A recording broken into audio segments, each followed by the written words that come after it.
In this video, I'm going to go over the monitoring section of Castor, specifically the queries, validations, and verifications. So overall, there's a monitoring section that has queries, validations, and verifications. Similarly, within the subject records, if I go into a subject record, there is a monitoring tab that has queries, validations, verifications as well. The only difference between them is whether or not you want to look at subject specific or across your entire study. In this example, I only have one subject, so the sections would be exactly the same for either one. In the queries section, it lists all queries regardless of status. So any query that is either user created or automatically created by Castor to serve as reminders are listed here, and queries, if you recall, are similar to comments or pieces of information attached to specific fields, but the queries prevent the field and therefore the form and visit from being marked as completed until they've been closed. That way they can serve as reminders for specific steps that need to be taken, such as having the PI e-sign a specific form. You can filter your list of queries by their status, and it gives a little bit of information about the query, including where that query is located within your participant's data. If you click this eye symbol here, it will also take you directly to the form and the field where the query is currently open, and this is where the query is located. This green check indicating that there is a query on this field, but that query has been closed, therefore the field is marked as completed, or the field is not prevented from being marked as completed. Going back to the monitoring tab, I'll then go to validations. Validations are a feature in Castor that are field specific, just like queries, and they need to be built into the field. And at this point, I've only built in a single validation in any of the fields across our entire study. So the only validations, the only entries in this list that you'll see are validations that deal with this specific field, the eligibility field, and they're just checking whether or not the value of the eligibility field is equal to no. I've set a warning in this case because this is a simple way to show any participants who have been labeled as ineligible. I can create future validations if I wish. They're all similar in that they check the value of the field against some sort of reference value that I predetermine. They can do different operators like whether or not it's equal to that value, if it's greater than that value, less than that value, in case there were multiple options that have numeric values, so on and so forth. And I can set them to be either warnings, messages, or exclusions, or errors.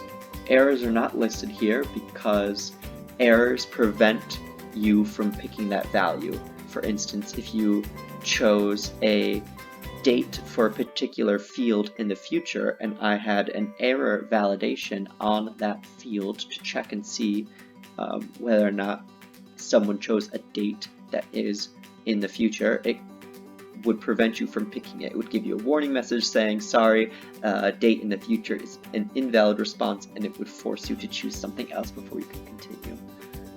Because it forces you to choose a valid response, errors are not obviously listed here because they don't continue to exist. Warnings and messages operate the same. They're just informative little pop-ups that tell you a piece of information or text that I type out. The only difference is just the name that they're given for our categorization purposes. The final one, exclusions. You would think this would be the perfect example for an exclusion, since if someone does not meet our eligibility, they should be excluded, and normally that would be the case. Unfortunately, the exclusion validation type that Castor has made prevents you from adding or changing any data to a subject's record the moment that exclusion validation is triggered. Therefore, if you accidentally mistyped something in their eligibility and the validation triggered saying that they were not eligible, then it would prevent you from even being able to correct your mistake. Therefore, I've chosen not to use the exclusion validation type and only stick with the warning.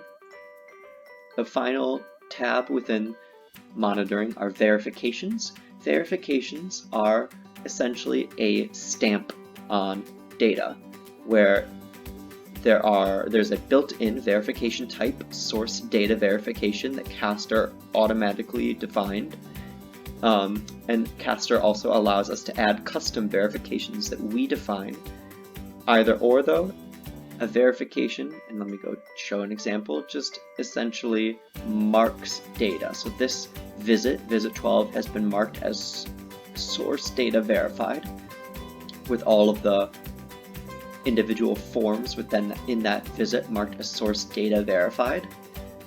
The use and the purpose of these verifications is up to us. It's just a way to flag things such as whether or not there were maybe a paper copy of this data that was entered into the computer, and source data verified means, okay, I've checked the paper copy, made sure it is definitely exactly the same as the computer copy, and so I'm marking it as source data verified.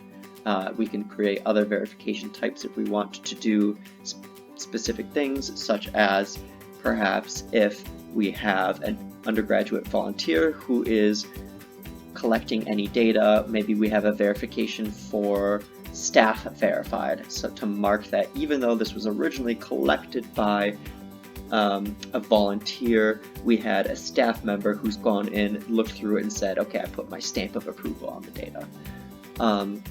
These verifications are highly flexible because we get to decide what they're called and how we use them.